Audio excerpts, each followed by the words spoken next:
Welcome to Montana Farm Bureau's Virtual Farm Fair. I'm Casey Mott, member of Bighorn County Farm Bureau, District 4 Director, and my wife and I calve heifers here in Custer, Montana.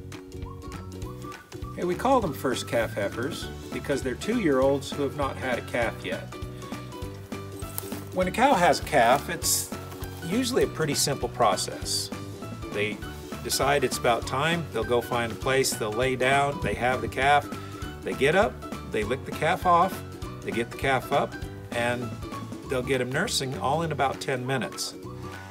But because these first calf heifers have never had a calf before, sometimes what should happen instinctually does not happen.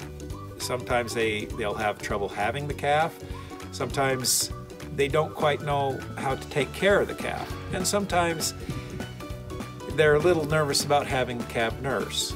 Any of these things that could go wrong, that's why it takes extra care and extra time and effort to calve heifers. I'm doing right here, I'm pulling a calf. These are first calf heifers. Quite often they need extra help. And because the calf might be a little large and the heifer might be a little small. So the help that we give them is I put these chains, calving chains, around the feet of the calf, give her a little help. Now, when a calf is born, a normal presentation is his front feet will come out first, and his head should be not very far behind. And when I was trailing this heifer up, I noticed his toes, and the toes were in the right position. If they're, see how they are here? If they're upside down, that's a backwards calf, which presents a whole nother set of problems. But this one is normal, though a little, looks like by the size of the feet, a little large. So I put the chains around the ankles, got the chains on, and a half hitch for added. Now, you can see the tongue right there. See how the tongue is kind of large? That tells me the calf has been having a little bit of problems. And what I'm going to try to do here is pop his right shoulder out there. So the shoulders are through the cow's pelvis. And now it's just, you provide steady pressure while, see how she's pushing? Let her do all the work. Nose is about through. Come on, girl, it's okay. This is hard on a person's back. Now you can use, there are jacks or come-alongs that you can use. I don't think that this is going to be bad enough to warrant those. So we're just going to steady pressure. And a little more, and the head is through. Okay.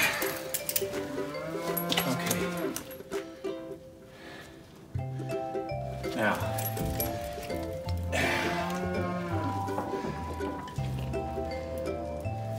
okay, let's get her out the rest of the way. Another problem that will happen is that the hips will lock.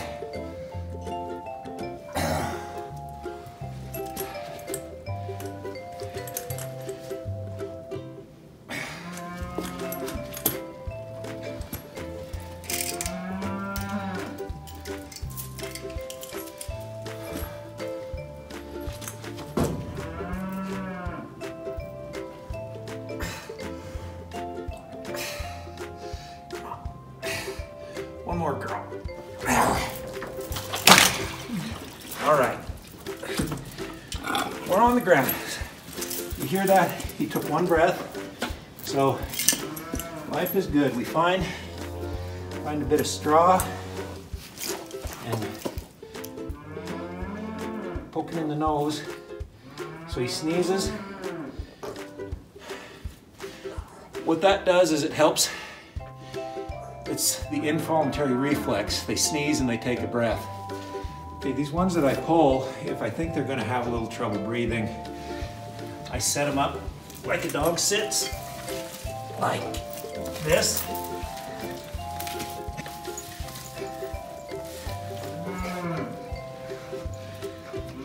There you go, kiddo. Okay, so far, so good. If I have a hard pull, one thing I like to do since I have the cow already in the chute is milk her and let the calf nurse. Bottle feed it so that I know that he's going to get something. And so it's really handy with this maternity pen and the chute that we have. You just flip this up and milking these range cows is a little bit different than milking a dairy cow. For one thing, they're a little bit ticklish. And the other thing that you do, gotta get some milk first thing. Okay, so now we got him nursing. I think he'll take to the cow pretty well, but it's always, because getting colostrum to these calves is so important. You know, that's all the antibodies and everything that they need to ward off disease, infection, and all manner of bad things. So the colostrum's important, and this way I know that he's had it, and with a traumatic experience like having to be pulled out, it really, you know, sometimes the cows are take a little longer to get started taking care of their calf, and sometimes the calves take a little bit more time to get nursing. So this guy looks like he's going to be fine. I'd like to thank you for joining us here at the Mott Ranch for Montana Farm Bureau's virtual farm fair. Remember, if you have any questions or any comments or would like to share a story of something that you learned today, type it into the comments.